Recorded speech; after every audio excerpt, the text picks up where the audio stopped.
So you are looking at buying a manufactured home and you're trying to figure out, what do you need? Is it a good investment? And man, so many other questions that you have, right? What is it, right? And does it work and does it not work?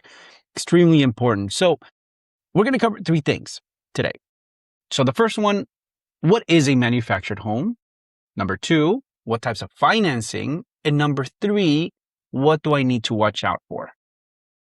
Manufactured homes historically, well, they're a little bit less than what buying something that we call in the industry a stick-built home.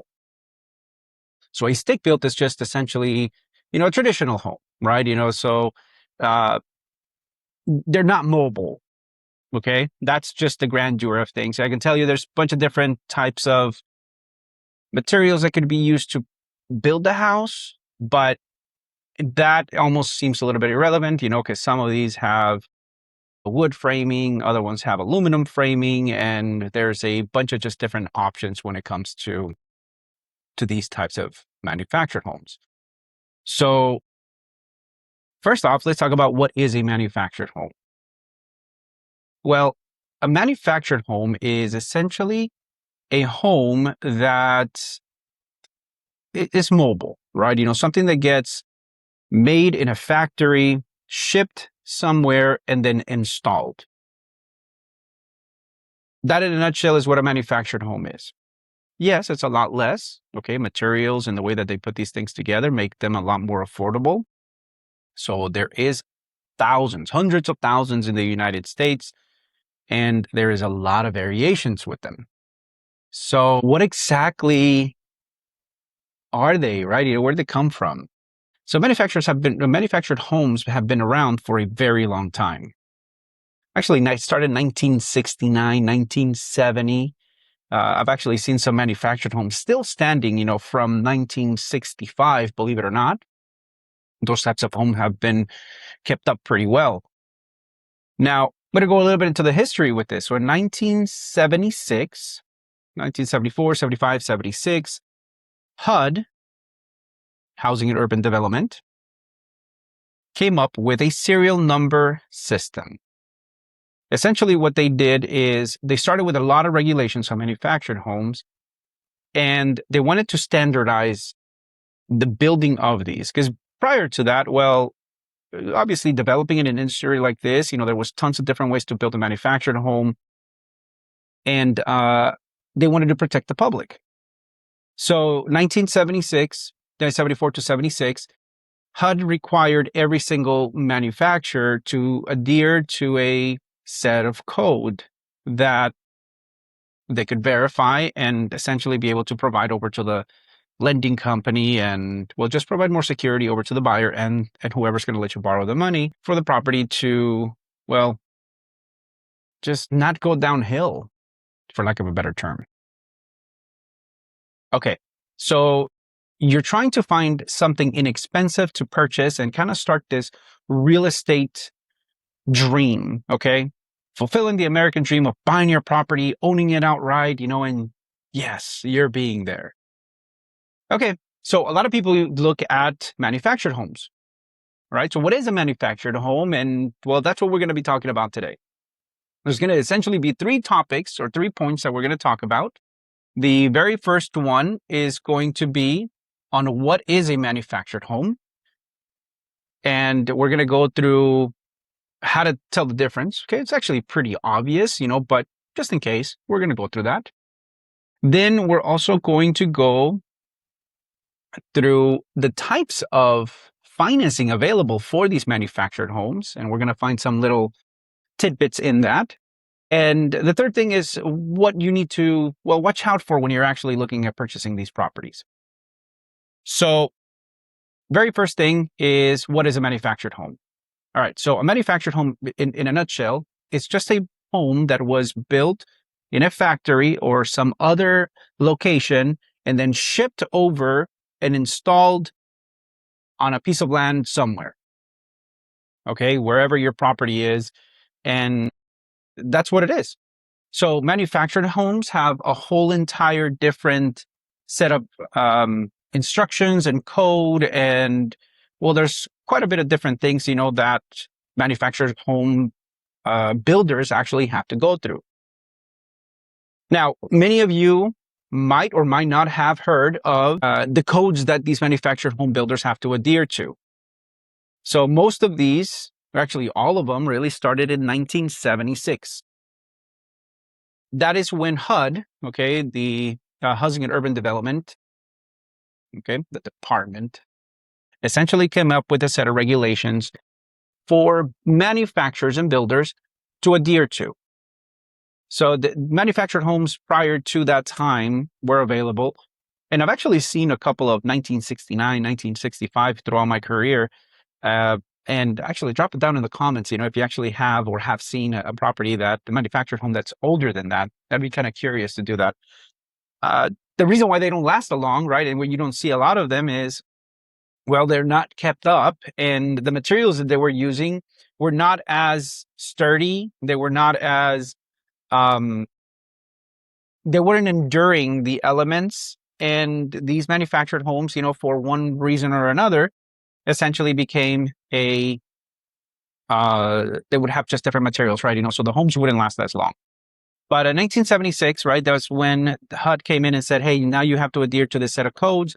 We need to make sure that you're using the right materials, the foundations are set up correctly, et cetera, right? So that's when we start looking at this available for financing. And we'll talk about that in point number 2, but that's one of the things that manufactured homes differ from a regular stick built. So we call them a stick built, and not because it's made out of wood, although it is, but it can be made out of brick, wood.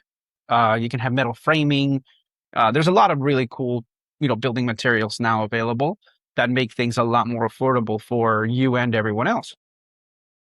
So in a nutshell, that's what a manufactured home is. Although it might feel like these are mobile homes, they really aren't supposed to be mobile. There is one type of mobile home, manufactured home, and we'll talk about it on point number 2, where it could potentially be moved from one place to the other and still work almost like an RV. But a manufactured home is intended to go placed into a piece of land, and then you can either purchase the property with the land or just the manufactured home itself. Which leads me on to point number 2. The types of financing available for these homes. You have FHA, VA, conventional, USDA, non-QM, obviously cash, private money, you name it. All financing is available for these types of properties. So what's the difference? We're going to dive into this topic a little bit more into these questions, the types of financing. So remember on point number 1, the HUD thing, right? 1976 and forward, or 1976 to date. This is where one of the most important components of this is. Most, if not every single one of those, is going to ask you for a serial number, a HUD plate, and make sure that the manufactured home is up to par. Depending on the type of financing, you might actually require other types of inspections, like a elevation certificate, engineer certification, foundation certification, so many other different things. So let's kind of walk down through what is actually required, from the lending side. On the income part, it's going to be the same as if you were just buying a traditional home. So you're going to get qualified for a manufactured home just exactly the same as you would get qualified for anything else. Some lenders do have some overlays on this, and an overlay is just simply something that says, hey, we're willing to take on this financing, or we're willing to issue financing or give financing to this client or this home borrower, as long as it meets this certain amount of conditions. Anything under that, we won't. Now, that differs from what the regular regulations or the underwriting guidelines would be directly from Fannie, Freddie, FHA, VA, because the lender feels like in their certain market, it might actually bring peril to them, or it's just something, that they're not really interested in financing. Okay. Now, there's going to be other videos that I'm going to talk about overlays and how to understand lenders and where you should go for financing. But that's not this video. So when it comes to overlays, right, you're going to actually qualify exactly the same way as you would any other mortgage. However, what they're going to require you to provide if you're looking at buying a manufactured home is a set of other things. So you'll need to get an engineer certification if there is anything attached to the manufactured home. Every time you buy and sell, this is essentially a requirement. In certain circumstances, you can avoid having this. VA is very flexible with that. But most other circumstances, you're going to have to get one. So if the manufactured home has anything attached to it, a carport, a set of stairs, a porch, anything related to that is leaning, touching, attached to the manufactured home, when there is a purchase and sale, you're going to have to get one of these beautiful inspection reports. The engineer certification comes in and tells you, hey, is the structural integrity of the manufactured home okay? So that's one of the things lenders are going to ask you. If you're on FHA, you're not getting away from it. You're going to have to be required for it. In very, very few circumstances, you aren't required one. And I would recommend that if you have a manufactured home and you're trying to sell it, get this ahead of time, because it is always a surprise, when people say, hey, well, I need foundation repair. I'm like, well, the engineer certification the engineer was the one who caught this, right? We wouldn't have known. But if you do that early, it'll be better and easier for you. So those are going to be things that you're going to watch out for. Okay. Elevation certificate. If you live in a place where there is, where it's deemed as a flood zone, yep, you want to avoid that certification, then you're going to have to create an elevation certificate, something that's going to help you out with that. That's also extremely important. And make sure you get ahead of those things. But the two things that are just the most important that almost get missed every single time are the HUD plates and the serial number. Because what happens is that people that live in these properties or they purchase these properties, well, they remodel and they paint and they do all sorts of things, right? Well, these are just tags. These tags are going to be inside the home. A lot of times you'll find them in the place where the water heater is. Sometimes you'll find it inside the cabinets in the kitchen. I've seen them inside the pantries. Sometimes inside the crawl space. It just depends. Okay. But the truth is that unless it's a newer home, those, I would say newer, if it was built in the last 10 years, so from 2016 through today, you more than likely will have easy access to it. If not, then just make sure that you look for those things, because when you're looking at purchasing one of these properties, it is one of the things that kind of holds us back. Now, what happens if you don't find it? But if you don't find it, we can still actually continue with the transaction. We actually have something that's called an IBTS, so IBTS report.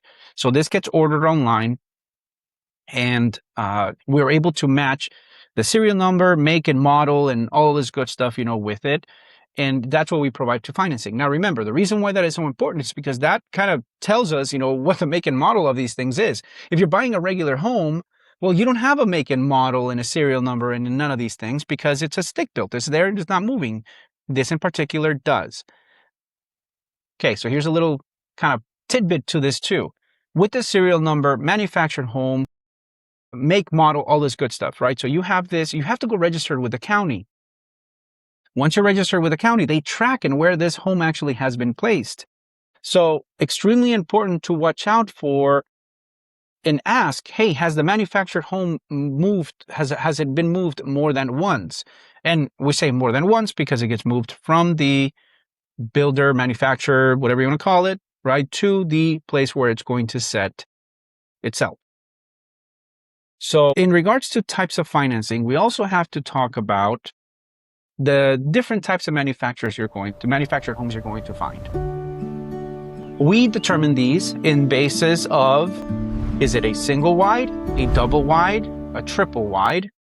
And what essentially that means, is that how many components of the house come put together. Most financing is available for double wide and triple wide. Single wide manufacturers or manufactured homes, not until recently, were widely available. So FHA and VA still allow those, but very specific lenders take on that risk because a single wide manufactured home, first off, is restricted on space, which is something that you have to look for. And then the second part to that is, well, the condition of the property. I want you to keep in mind, if a lender is going to give you a 30-year mortgage and the condition of the property is like, hey, well, it's not going to last that long, or there's potential of it, not lasting that long. And I know there's certain part in the United States where that is a very big, theme of conversation. Well, they got to take that into consideration. Please be aware of this. Okay. Single wide, double wide, triple wide. Make sure that we have the HUD tag, serial number, the year, make, and model of the property, and that it is either, and we need to find out whether it's permanently attached or not permanently attached. Each one of the financing options that we have is going to have different requirements for each one of these properties. If you are a veteran and you're looking at buying a single wide manufactured home, you can still purchase it even if it was moved twice. So it got installed in one place and then got moved somewhere else.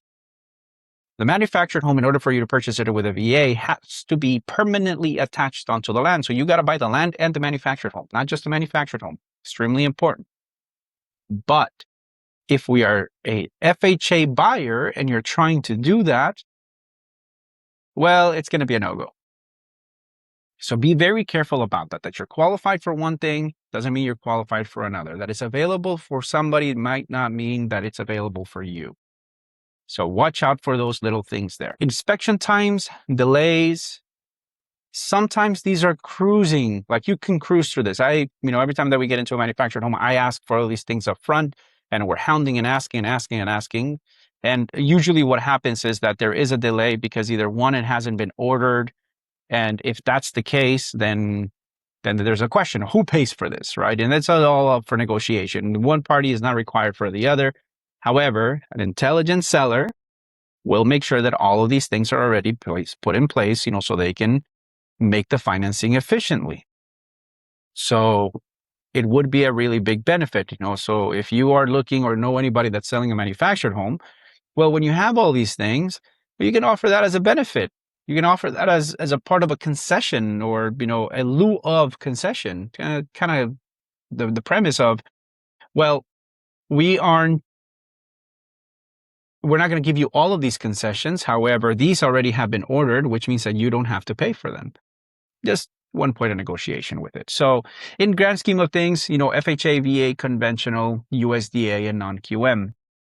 If we want to dive a little bit more into any of these products, specifically from manufactured homes, or if you have any questions, drop them down in the comments. And please don't forget to subscribe, like, share this out.